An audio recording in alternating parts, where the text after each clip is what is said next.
이제 넓은 의미 무건대리 중에서 표현대리 뺀 나머지 즉 협의 무건대리를 배웁니다. 협의, 좁은 무건대리. 넓은 무건대리는 표현대리와 협의 무건대리가 있다고 그랬고, 협의 무건대리는 표현대리가 아닌 것을 말합니다. 즉 넓은 무건대리 중에서 표현대리 요건을 갖추지 못하여 본인에게 책임을 물을 수 없다, 이런 경우를 협의 무건대리라고 하고요. 굉장히 중요합니다. 협의 무건대리는 계약의 무건대리와 단독회의 무건대리 두 가지가 있습니다. 여러분들의 이해의 편의를 돕기 위하여 제가 예를 하나 들겠습니다. 집에 아들이 하나 있습니다. 이 친구가 사업한다고 자꾸 아버지 아파트 집 하나 팔아달라고 합니다. 부동산이 없다 보니까 그 아파트 가진 거 하나밖에 없어요, 아버지는. 그런데 아버지가 안 된다고 그랬습니다. 그러니까 아버지가 밖에 나간 사이에 몰래 아버지 등기빌증 훔치고 인감증명 등을 위조해서 아버지 아파트를 팔아먹었습니다. 자, 5억짜리를 3억에 팔았습니다. 싸게, 아버지 몰래. 이 경우에 아버지로서는 책임이 없습니다. 대리권을 준 적도 없고 인감도장 증명서 맡긴 적도 없는데 아들님이 아버지 몰래 팔아먹거든요. 이때 문제됩니다. 자, 5억짜리 땅을 또는 5억짜리 건물을 3억에 산 매수인은요, 절대 물려주지 않죠. 따라서 아버지 쪽에서 일단은 아들의 행위를 거절할 수 있는데, 그러나 아버지가 아들의 행동을 거절하게 되면 매수인 쪽에서 난리칩니다.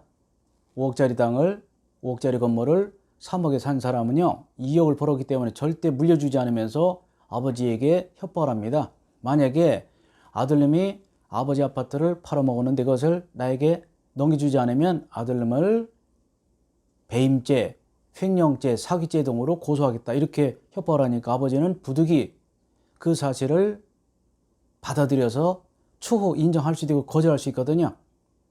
이게 협의 무건대리인데 굉장히 많고요. 시험에도 너무 잘 나오고 2019년에 저에게 딱 한 문제가 나왔습니다. 어떤 때는 두 문제가 나올 때도 많이 있고요. 계약의 무건대리, 아버지 본인은 책임이 있어 없어요? 없습니다. 표현대리가 다릅니다. 표현대리는 아버지에게 잘못이 있는 경우가 있죠, 본인에게.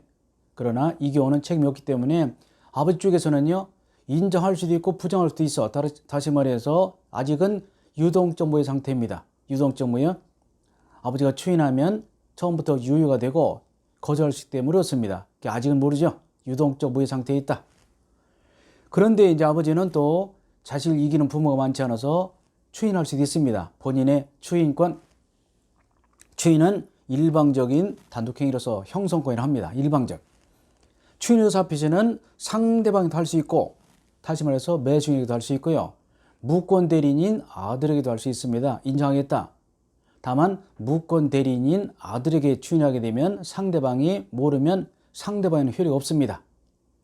자, 무권대리 추인의 상대방은 자, 상대방도 될 수 있고 무권대리인도 될 수 있는데, 무권대리인인 아들에게 추인하게 되면 상대방이 알아야 효력을 발생한다라고 보시면 되겠습니다. 그리고 협의라는 것은 좁다, 그런 뜻이죠. 광의가 넓어. 이에 반해서 협의는 좁다. 협의, 좁다, 협소, 협곡, 그런 얘기가 되겠습니다. 이때 추인이 몇 번 나옵니다. 추인이 추후 인정한다는 거 제가 한번 모았습니다.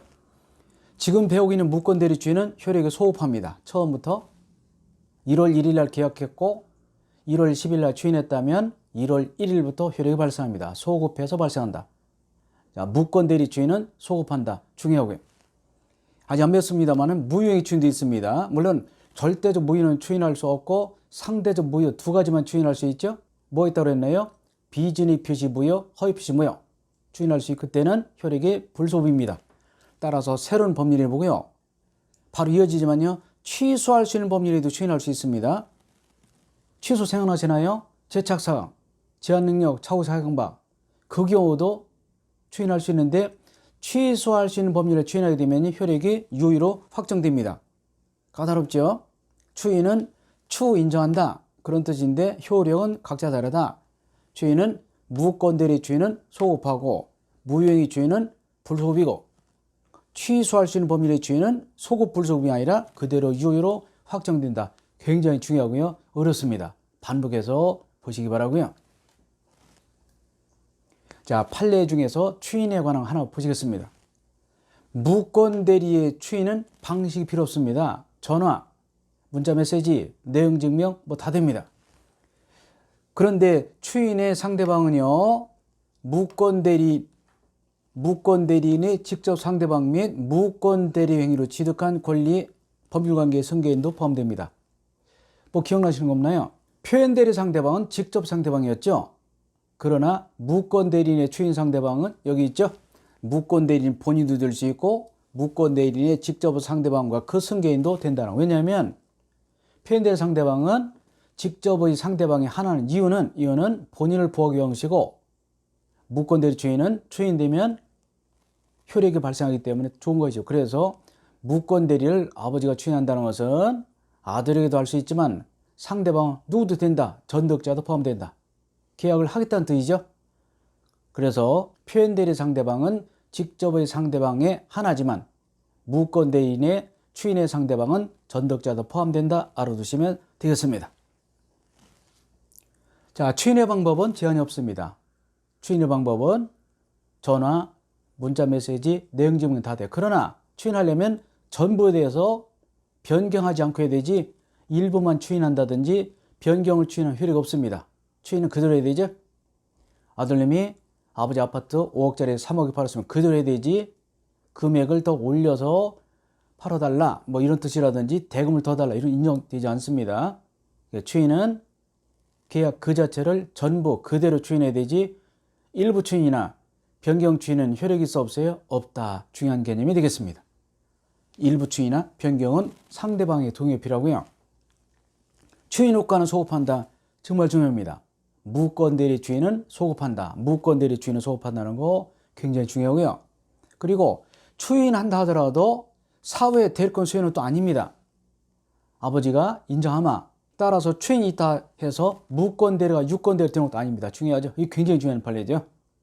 추인의 효력은 소급하고 추인은 사회 대리권 수혜는 아니기 때문에 무권대리 행위를 본인이 추인한다 하더라도 여기 뜻이 무권대리, 유권대리는 것은 아니다. 굉장히 중요합니다. 이것도 꼭 알아두시 바라고요. 무권대리는 워낙 많이 나오기 때문에 해마다 안 나온 적 없죠. 뭐 금년에 또 나오겠죠. 2020년에 또 나올 테니까 반복해서 보시면 오히려 시험에 나올지 안 나올지 모르는 부분이 더 짜증납니다. 나올까 안 나올까. 그러나 확실히 나온다. 그럼 오히려 쉬워. 거기 집중을 하면 되거든요. 그래서 꼭 무권대리 추인은 중요하다 말씀을 드리고요. 소급 불소급을 하나만 더 정리해 보시겠습니다. 소급 불소급. 무효행위 추인은 불소급이죠. 좀 전에 배웠잖아. 무슨 무효행위더라? 상대적 무효.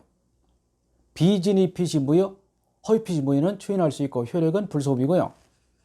무권대리 추인은 소급이죠. 토지거래 허가 소급이죠. 중요합니다. 아직 안 배웠습니다만은 유동적 무효, 토지거래 허가구역 내의 토지 매매는 허가를 받아야 되는데 허가를 받게 되면 계약서를 소급합니다. 허가시부터 효력 생기는 것이 아니라 계약서를 소급한다는 것도 굉장히 중요합니다. 꼭 알아두시기 바라고요. 자, 좀 쉬었다가 추인으로 인정된 것과 인정되지 않은 것의 판례를 좀 보시겠습니다.